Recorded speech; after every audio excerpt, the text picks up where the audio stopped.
Hello hi అండి, welcome back to my channel. ఈ రోజు నా వంటకాల్లో ఎంతో టేస్ట్ అయిన పప్పు వడ చేయబోతున్నాను. క్రిస్పీగా టేస్టీగా ఉండేలాగా చేయబోతున్నాను. దీన్ని ఎలా రెడీ చేయాలో చూద్దాం రండి. దీనికి కావాల్సిన ఇంగ్రీడియంట్స్ ముందుగానే నేను ఇలా కట్ చేసుకొని రెడీ చేసుకొని పెట్టుకున్నాను. దీనికి కావాల్సిన ఆనియన్, వెల్లుల్లిపాయలు, కరివేపాకు, కొత్తిమీర, జీలకర్ర, సోంపు, పచ్చిమిర్చి. తర్వాత శనగపప్పుని ఇలా నైట్ ఫుల్గా నానపెట్టుకొని పెట్టుకున్నానండి. ఇలా నానపెట్టుకున్న దాన్ని ఒక మిక్సీ జార్లో వేసుకోవాలి. ఇలా మిక్సీ జార్లో వేసుకున్న తర్వాత ఇందులో ఏమి వాటర్ వేయకుండా ఇలా నూరి పెట్టుకోవాలి.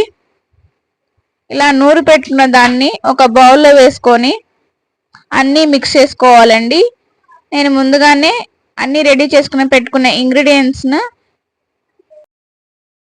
ఇప్పుడు నూరు పెట్టుకున్న దాంట్లో వేసుకుంటున్నానండి. పక్కన కడాయిలో ఆయిల్ వేసుకొని వేడి చేసుకుంటున్నాను. ముందుగానే నూరి పెట్టుకున్న శనగపప్పులో ఆనియన్స్, కరివేపాకు, సోంపు, వెల్లుల్లిపాయలు అన్నీ మిక్స్ చేసి కొంచెం కొత్తిమీర, ఉప్పు, సాల్ట్ అన్నీ కరెక్ట్గా వేసుకొని మిక్స్ చేసుకొని ముందుగానే మిక్స్ చేసుకొని పెట్టుకోవాలండి.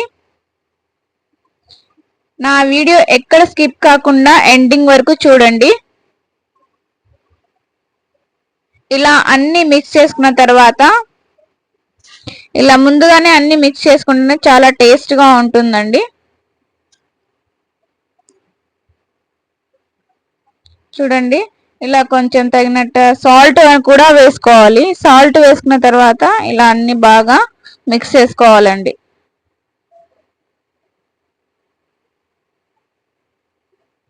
ఇలా అన్ని మిక్స్ చేసినాక దీన్ని పక్కన పెట్టుకోవాలండి. కొద్దిసేపు ఆయిల్ వేడేంత వరకు పక్కన దీన్ని బాగా మిక్స్ చేసుకొని పెట్టుకోవాలండి. చూడండి, కడాయిలో ముందుగానే నేను ఆయిల్ వేసుకొని వేడి చేసుకుంటున్నాను. ఇలా ఆయిల్ వేడైన తర్వాత చేతిలోనే ఇలా మిక్స్ చేసుకున్న పప్పు పిండిని ఇలా ఆయిల్లో వేసుకుంటున్నాను. చూసి మరీ వేసుకోండి, చేతులు కాల్చుకోకుండా. ఇలా స్లోగా ఒక్కొక్కటిగా వేసుకుంటున్నాను.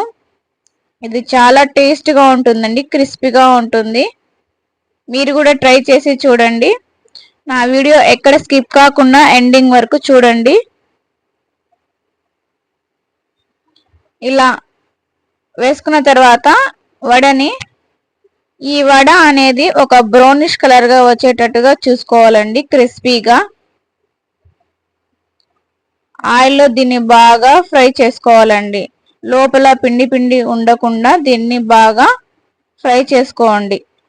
ఈ వడ అనేది బ్రౌనిష్ కలర్గా వచ్చేటట్టుగా చూసుకోండి. ఈ వడ అనేది తమిళనాడు సైడ్లో చాలా ఫేమస్ అండి, పప్పు వడ అనేది.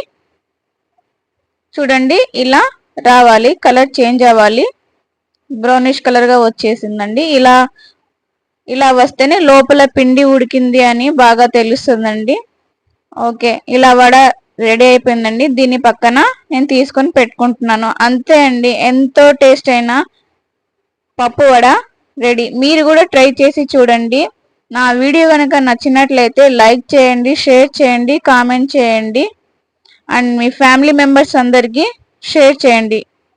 ఎంతో టేస్ట్ అయిన క్రిస్పీ పప్పు వడ రెడీ అండి.